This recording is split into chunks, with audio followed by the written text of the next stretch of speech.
Luc chapitre 15. Parabole de la brebis égarée, de la drachme perdue, de l'enfant prodigue. Tous les publicains et les gens de mauvaise vie s'approchaient de Jésus pour l'entendre. Et les pharisiens et les scribes murmuraient, disant, « Cet homme accueille des gens de mauvaise vie et mange avec eux. » Mais il leur dit cette parabole.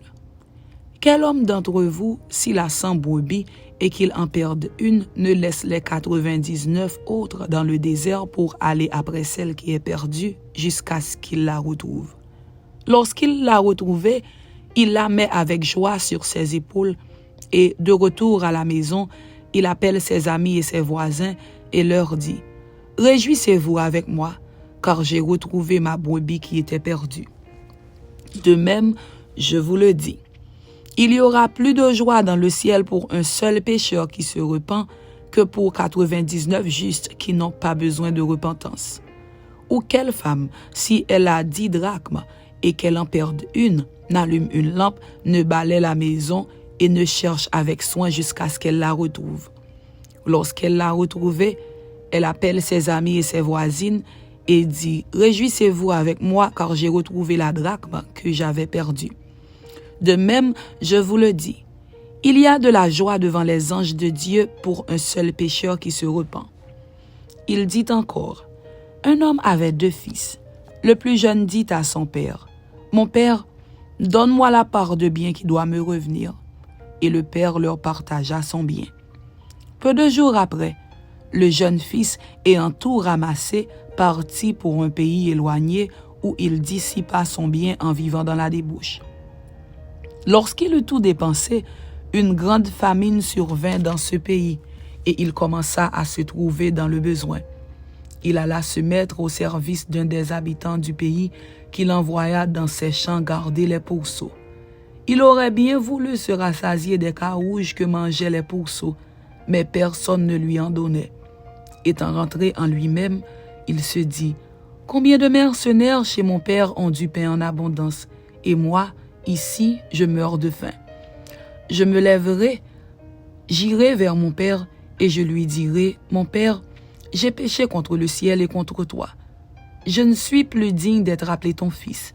Traite-moi comme l'un de tes mercenaires. » Et il se leva et alla vers son père. Comme il était encore loin, son père le vit et fut ému de compassion. Il courut se jeter à son cou et le baisa. Le fils lui dit, « Mon père, j'ai péché contre le ciel et contre toi.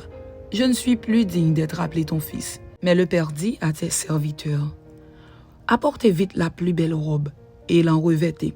Mettez-lui un anneau au doigt et des souliers aux pieds. Amenez le veau gras et tuez-le. Mangeons et réjouissons-nous. Car mon fils que voici était mort, et il est revenu à la vie.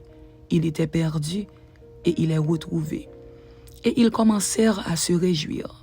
Or, le fils aîné était dans les champs. Lorsqu'il revint et approcha de la maison, il entendit la musique et les danses. Il appela un des serviteurs et lui demanda ce que c'était. Ce serviteur lui dit, « Ton frère est de retour, et parce qu'il l'a retrouvé en bonne santé, ton père a tué le veau gras. » Il se mit en colère et ne voulut pas entrer. Son père sortit et le pria d'entrer. Mais il répondit à son père, « Voici, il y a tant d'années que je te sers sans avoir jamais transgressé tes ordres. Et jamais tu ne m'as donné un chevreau pour que je me réjouisse avec mes amis. Et quand ton fils est arrivé, celui qui a mangé ton bien avec des prostituées, c'est pour lui que tu as tué le veau gras. » « Mon enfant, lui dit le père, tu es toujours avec moi, et tout ce que j'ai est à toi. Mais il fallait bien s'égayer et se réjouir parce que ton frère que voici était mort et qu'il est revenu à la vie, parce qu'il était perdu et qu'il est retrouvé. »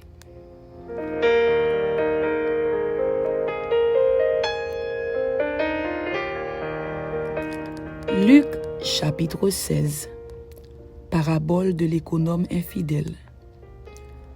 Jésus dit aussi à ses disciples, « Un homme riche avait un économe qui lui fut dénoncé comme dissipant ses biens. Il l'appela et lui dit, « Qu'est-ce que j'entends dire de toi? Rends compte de ton administration, car tu ne pourras plus administrer mes biens. » L'économe dit en lui-même, « Que ferai-je, puisque mon maître m'ôte l'administration de ses biens? Travailler à la terre, je ne le puis. Mendier, j'en ai honte. Je sais ce que je ferai, pour qu'il y ait des gens qui me reçoivent dans leur maison quand je serai destitué de mon emploi. » Et faisant venir chacun des débiteurs de son maître, il dit au premier, « Combien dois-tu à mon maître? » « 100 mesures d'huile, répondit-il. Et il lui dit, « Prends ton billet, assieds-toi vite et écris 50. » Il dit ensuite à un autre, « Et toi, combien dois-tu? » 100 mesures de blé, répondit-il. Et il lui dit, « Prends ton billet et écris 80. » Le maître loua l'économe infidèle de ce qu'il avait agi prudemment, car les enfants de ce siècle sont plus prudents à l'égard de leurs semblables que ne le sont les enfants de lumière. Et moi, je vous dis, faites-vous des amis avec les richesses injustes pour qu'ils vous reçoivent dans les tabernacles éternels quand elles viendront à vous manquer. Celui qui est fidèle dans les moindres choses l'est aussi dans les grandes, et celui qui est injuste dans les moindres choses l'est aussi dans les grandes. Si donc vous n'avez pas été fidèle dans les richesses injustes, qui vous confiera les véritables? Et si vous n'avez pas été fidèle dans ce qui est à autrui, qui vous donnera ce qui est à vous? Nul serviteur ne peut servir deux maîtres, car ou il haïra l'un et aimera l'autre, ou il s'attachera à l'un et méprisera l'autre. Vous ne pouvez servir Dieu et Mammon. Reproche aux pharisiens.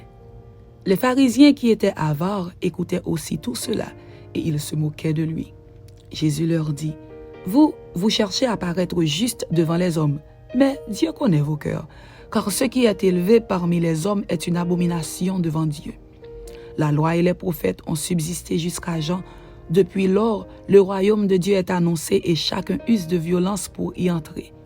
Il est plus facile que le ciel et la terre passent qu'il ne l'est qu'un seul trait de lettre de la loi vienne à tomber. Quiconque répudie sa femme et en épouse une autre commet un adultère. Et quiconque épouse une femme répudiée par son mari commet un adultère. » Parabole du mauvais riche et du pauvre Lazare. Il y avait un homme riche qui était vêtu de pourpre et de lin et qui chaque jour menait joyeuse et brillante vie. Un pauvre nommé Lazare était couché à sa porte, couvert d'ulcères et désireux de se rassasier des miettes qui tombaient de la table du riche, et même les chiens venaient encore lécher ses ulcères. Le pauvre mourut, et il fut porté par les anges dans le sein d'Abraham. Le riche mourut aussi, et il fut enseveli. Dans le séjour des morts, il leva les yeux, et tandis qu'il était en proie au tourment, il vit de loin Abraham et Lazare dans son sein. Il s'écria, « Père Abraham, aie pitié de moi, et envoie Lazare pour qu'il trempe le bout de son doigt dans l'eau et me rafraîchisse la langue, car je souffre cruellement dans cette flamme. » Abraham répondit, « Mon enfant, souviens-toi que tu as reçu tes biens pendant ta vie, et que Lazare a eu les maux pendant la sienne. Maintenant, il est ici consolé, et toi, tu souffres. D'ailleurs, il y a entre nous et vous un grand abîme, afin que ceux qui voudraient passer d'ici vers vous ou de là vers nous ne puissent le faire. » Le riche dit, « Je te prie donc, Père Abraham, d'envoyer Lazare dans la maison de mon père, car j'ai 5 frères.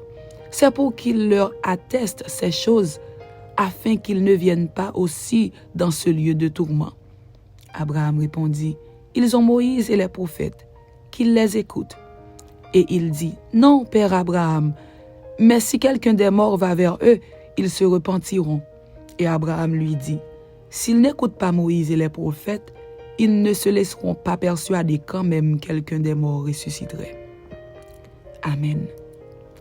C'était Luc chapitre 15 et Luc chapitre 16. Que Dieu vous bénisse. Amen.